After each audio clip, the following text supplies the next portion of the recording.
Hello, my name is Ryan from ukuleleplay.com. We're going to be talking today about some of the parts of the ukulele, particularly those that are going to be important to us as we start learning the instrument and in our maintenance of the instrument. So here I have one of my favorite instruments. This is a Lanakai spruce top tenor. It doesn't matter what size of instruments you have.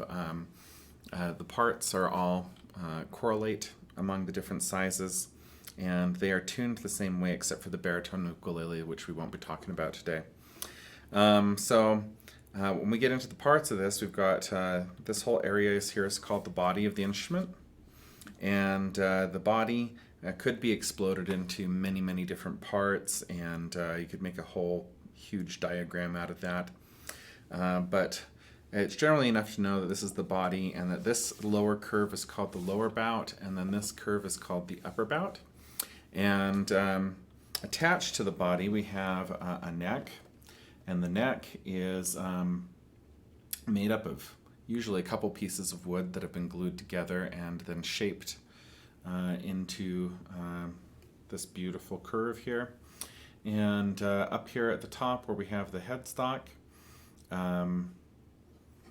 we have the tuners attached, and in my ukulele has geared tuners. Now, geared tuners are something I prefer greatly for beginning players, and they're much easier to tune than the traditional peg head tuners. Some people don't like them because they're a little bit heavier, but I think that the convenience that they offer and the accuracy in tuning much offset any weight that they add to the instrument. Attached to our tuners we have our strings. Our strings travel over a piece right here called the nut. Now, why it's called the nut is a matter of speculation out there in the world. I even wrote a short article about this. But my theory is that somebody took a nut and made a little notch in it and put a string over it, and they decided to call it a nut, right? And so the strings go through these slots and they travel over this fretboard. Now, the fretboard is actually a separate piece of wood that's been glued on top of the neck. It's made out of a nice hardwood, and these fret wires have been, we've had a saw come across this piece and carve out a little groove, and then these have been literally been pounded into the ukulele. And then if your ukulele is really nice and taken care of, you'll notice there won't be any sharp edges here on any of these. If you're noticing you're running your finger along here and you're noticing that there are some sharp edges from these fret wires, you can take some very fine, super fine sandpaper and file them down just a little bit, or you can go into a shop and have them what we call dress the frets. Okay, and so if they're tearing your fingers up, you really do need to take care of that, because that's really important that the frets are nice and smooth so that you can just run your hand along here and not feel anything really except for just a little bump along your way. So the strings are going to continue down over the fretboard. We have fret markers, and interestingly enough, the frets are actually these spaces in between the wires. So we have our first fret, our second fret, our third fret, our fourth, our fifth. Starting at the fifth fret, we usually have some kind of marker. You're lucky if you have a marker on top as well, because it makes it so much easier. You don't have to be peering over the top of your ukulele to see where you are on your instrument. So usually we have a fret marker at the 5th, the 7th, the 10th, and the 12th fret. If you have a soprano size ukulele, usually your 12th fret's going to be your final fret, and you won't actually have these extra frets. I've got 13, 14, 15, 16, 17, 18 frets on my instrument. They can have as many as 21 frets I've seen commonly. But that just allows you to play a little bit higher with the more frets. And then as we go over those markers and on down, we travel over the sound hole, and then we travel over this piece here called the saddle. Now the saddle is another piece of hard plastic or bone, And this is the one piece on your ukulele that will just fall out if you remove your strings. So you definitely want to be careful about that. It is only held in here by the tension of the strings. The strings travel over that saddle, and then they tie on to what we call the bridge. And this bridge, this whole wooden piece here, is called the bridge. There's lots of different styles of bridges. This is a classical style bridge that uses these special knots that you have to learn how to tie. They're not difficult. There's plenty of tutorials on how to tie those. There's another kind of bridge where you just stick it through and you tie a knot, and the knot holds it in place. And both of them work equally well. I think these ones look a little bit nicer, but looks is not going to influence how your instrument plays. So again, about these strings, we have 4 strings on the ukulele, on a standard ukulele anyway.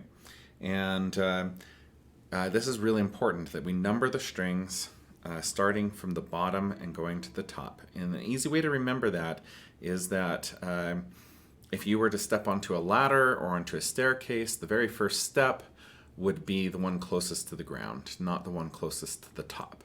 And this carries across for all fretted instruments. They always number from the bottom to the top, and it's really, really important that we get that down. Usually people want to start with the one closest to them as being number 1, right? And that just isn't the tradition. The tradition is from the bottom to the top. So we have our string 1, our string 2, our string 3, our string 4. Now when we talk about how the ukulele is tuned, we usually say it is tuned G, C, E, A. Now those notes are listed in the opposite order, the order you would see them if you were looking at a chord diagram. And so G, C, E, A, 4, 3, 2, 1. There's a tuning song that goes like this. My dog has fleas, right? Well, an easy way to remember the names of the strings and notes is to substitute something like good cats eat ants, or good cooks eat a lot, right? Okay, and that will help you to remember the names of the notes on the strings. So far we've talked about 2 sets of numbers. We've got our fret numbers, we've got 1, 2, 3, 4, 5, and as a beginner that's probably about as much as you're going to need to worry about until you start getting more advanced and you start being able to do chords up the neck, okay? But all of our root position chords are going to be down here in the first 5 frets.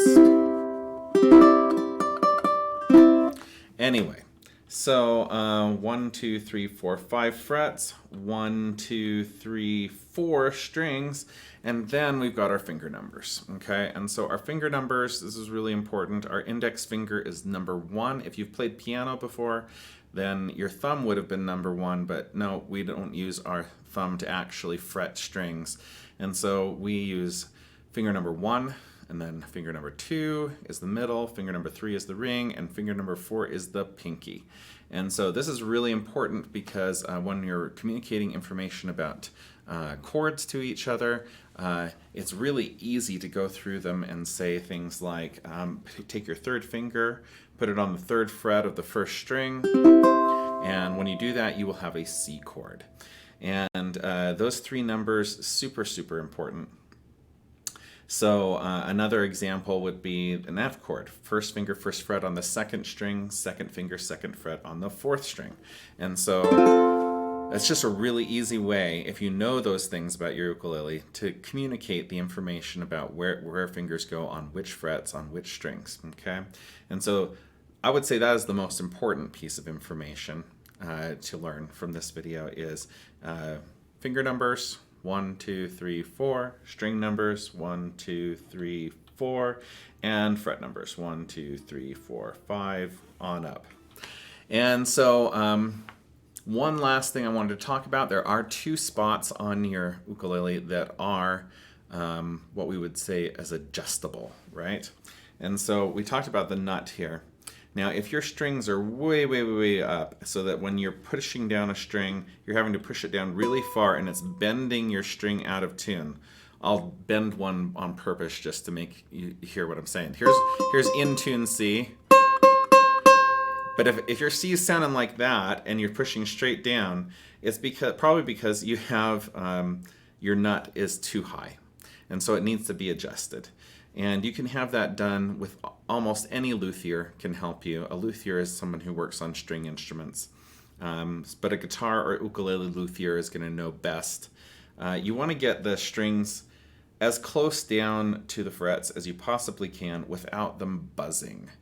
If they start to buzz against the frets, then you've gone too far and you are going to have to replace your nut. And that is a painful process, so make sure that you don't go down too far. Because you have to actually, this is glued on, you have to knock it off with a chisel, reshape a new one, and glue it back on. This is not something you just don't want to do. And then much easier to adjust if things are really high on this end, then it's probably because your saddle is too high. And so this is much easier. All you have to do is loosen up your strings and then slide this out. And this can be filed down from the bottom up. You don't want to file the top part because it's nice and smooth and curved for the strings. But you can file it down on the bottom. You just want to be sure that if you do that on your own, that you're making sure you're making absolutely smooth surface and filing it down completely evenly. Because if you file it down a little bit too much on one edge or a little bit too much on the other, it's not going to fit snugly against your bridge anymore. And that's bad, because that's what transfers the string energy into the soundboard, is that good contact that you have between the saddle and the bridge. So even better, take it into somebody, unless you're a super do-it-yourselfer and really know what you're doing with sanding and know how to make it perfectly flat. I would recommend taking it into a luthier and having that done as well. So those are two adjustments that you can do to make sure that your ukulele is better in tune with itself. And a lot of inexpensive ukuleles have the saddle and the nut super high. That's because they don't want you to pick up the ukulele and hear any strings buzzing. And it's kind of terrible. But they are fairly easily adjusted, and it won't cost you too much money to have it done. So if you're finding your ukulele is always sounding out of tune, those are the two things that you might want to look into having adjusted.